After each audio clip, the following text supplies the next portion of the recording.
வணக்கம்ங்க. வைசு கேஏ சமையலுக்கு உங்களை வரவேற்கிறேனுங்க.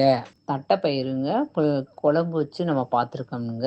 நாங்கள் வித்தியாசமாக பிரியாணி ஸ்டைலில் செஞ்சு பார்ப்போமாங்க. தேவையான பொருட்களுங்க: பெரிய வெங்காயம் 2ங்க, சின்ன வெங்காயம் 6ங்க, பச்சை மிளகாய் 2ங்க, பூண்டு 6ங்க, தக்காளி 4ங்க, கொத்தமல்லி 1 கைப்பிடி அளவுங்க, தட்டைப்பயிறு 200ங்க, பட்டை 2ங்க, கிராம் 4ங்க, ஏலக்காய் 2ங்க, அன்னாச்சி பூவு 2ங்க, சோம்பு 1ங்க, கசகசா 1 டீஸ்பூனுங்க, கல்பாச்சி 1ங்க, மட்டன் மசாலா 2 டீஸ்பூனுங்க, மிளகாய்த்தூள் 1 டீஸ்பூனுங்க, தயிர் 100ங்க, கடுகு 1 டீஸ்பூனுங்க, எண்ணெய் 2 குழிக்கரண்டிங்க, நெய் 1 டீஸ்பூனுங்க, உப்பு தேவையான அளவுங்க, வீட்டு மசாலா 2 கரண்டிங்க, பெருங்காயத்தூளுங்க 1 டீஸ்பூனுங்க, அரிசி 250ங்க. செய்முறைங்க: பட்டை, கிராம்பு, சோம்பு, கசகசா, ஏலக்காய் இதெல்லாம் என்ன செய்யணும், நல்லா ஒரு ஓட்டு ஓட்டி தனியாக எடுத்து வச்சுக்கோங்க. சின்ன வெங்காயம், பூண்டு அதையும் லைட்டாக ஒரு ஓட்டு ஓட்டி அதையும் எடுத்து வச்சுக்கோங்க. எடுத்து வச்சுக்கிட்டு கேஸை பற்ற வச்சுக்கோங்க. 5 லிட்டர் குக்கருங்க. நான் 6 பேத்துக்கு சமைக்க ஒரு இது பாத்திரமுங்க. அந்த குக்கரை எடுத்து வச்சுக்கோங்க. குக்கரை எடுத்து வச்சுக்கிட்டு நல்லெண்ணெய் 2 குழிக்கரண்டி நல்லெண்ணெய் ஊற்றிக்கோங்க. ஊற்றி நல்லா காய விட்டுக்கோங்க. கொஞ்சம் நேரம் காய விட்டுட்டு 1 டீஸ்பூன் கடுகு போட்டுக்கோங்க. கடுகு போட்டு நல்லா பொரிய விட்டுக்கோங்க. அந்த கடுகை பொரிய விட்டு அந்த பட்டை, கிராம்பு, சோம்பு இதெல்லாம் வச்சுருக்கோம்லங்க, அதையும் போட்டுக்கோங்க. போட்டு லைட்டாக பொரியவும் பெரிய வெங்காயம் நறுக்கி வச்சுருக்கோம்லங்க, அதையும் போட்டுக்கோங்க. போட்டு கொஞ்சம் நேரம் லைட்டாக வணக்கி விடுங்க. எங்கள் வீட்டில் கருவேப்பிலை இல்லைங்க, கொஞ்சம் காஞ்சி போச்சு. அந்த கருவேப்பிலை கொஞ்சம் போட்டுக்கிட்டோமுங்க. போட்டுக்கிட்டு கொஞ்சம் நேரம் இது பண்ணிக்கோங்க. 2 பச்சை மிளகா போட்டுக்கோங்க. கொஞ்சம் தக்காளி நறுக்கி வச்சுருக்கோம்லங்க, அதையும் போட்டுக்கோங்க. போட்டு லைட்டாக வணக்கி விட்டுக்கோங்க. ஒரு பிடி மல்லித்தழை நறுக்கி வச்சுருக்கோம்லங்க, அதையும் போட்டுக்கோங்க. போட்டு தக்காளி வணங்குறதுக்காக கொஞ்சோண்டு உப்பு, கல்லுப்பு போட்டுக்கோங்க. போட்டு நல்லா கொஞ்சம் நேரம் வணக்கி விடுங்க. வணங்கின பிறகும் மட்டன் மசாலா 2 டீஸ்பூன் போட்டுக்கோங்க. மிளகாத்தூள் 1 டீஸ்பூன் போட்டுக்கோங்க. அதையும் லைட்டாக வணக்கி விட்டுக்கோங்க. வணக்கி விட்டுட்டு தயிர் 100 எடுத்து வச்சுருக்கணுங்க, பாக்கெட் தயிர் தானுங்க. அதையும் கட் பண்ணி போட்டுக்கோங்க. போட்டு கொஞ்சம் லைட்டாக கொதிக்க விட்டுக்கோங்க. லைட்டாக இது பண்ணுங்கள்.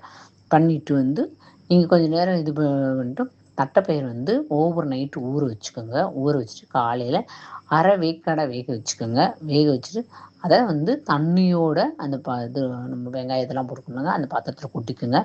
கொட்டி நல்லா கொஞ்சம் அளவு தண்ணி ஊற்றிக்கோங்க.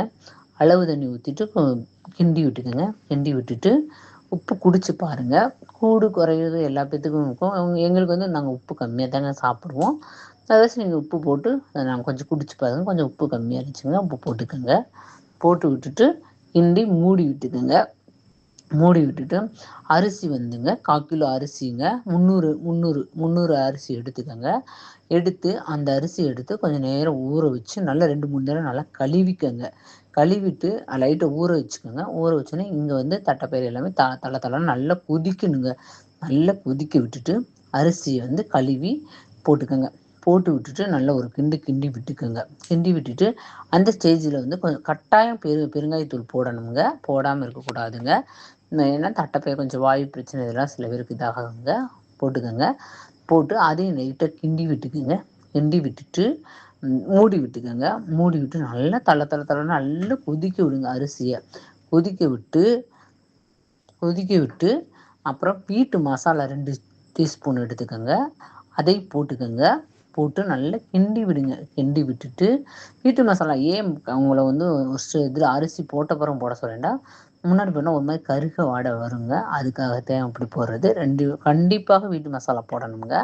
போட்டு அதையும் போட்டு நல்லா கொஞ்சம் நேரம் கிண்டி விடுங்க. நல்லா சாப்பாடு நல்லா கொஞ்சம் இஞ்சி வந்துருமுங்க. வந்த பிறகு 1 டீஸ்பூன் நெய் ஊற்றுங்க. நெய் உங்களுக்கு பிடிச்சா ஊற்றுங்க, இல்லைன்னா விட்டுருங்க. 1 டீஸ்பூன் நெய் ஊற்றி நல்லா கிண்டி விட்டுக்குங்க. கிண்டி விட்டு திருப்பி சாப்பாடை மூடி விட்டுருங்க. மூடி விட்டுருங்க. நல்லா கொஞ்சம் இஞ்சிருங்க சாப்பாடு. இஞ்சினோடனே திருப்பி 4 பக்கம் கிண்டி விட்டுட்டு நல்லா இது பண்ணிவிட்டு மூடி விட்டுருங்க. மூடி விட்டு கேஸை ஆஃப் பண்ணிடுங்க. கண்டிப்பாக தம் போடாதீங்க. சாப்பாடு ஈரப்பதமாக இருக்கணுங்க. அப்போ தான் சாப்பாடு அது பயிறு இதோட டேஸ்ட் நல்லா இருக்குங்க. நல்லா இது பண்ணிடுங்க. நல்லா இஞ்சின்னு ஒரு 10 நிமிஷம் கழித்து ஓப்பன் பண்ணி சாப்பாடு எடுத்து பாருங்கள். எடுத்து வச்சு சாப்பிட்டு பாருங்கள். சூப்பராக இருக்குங்க. பிரியாணி ஸ்டைலில் இருக்குங்க. இந்த தட்டைப்பயிறு எல்லாருக்குமே பிடிக்குங்க. நீங்கள் செஞ்சுதே சாப்பிட்டுதே பாருங்களேன். தேங்க்யூ.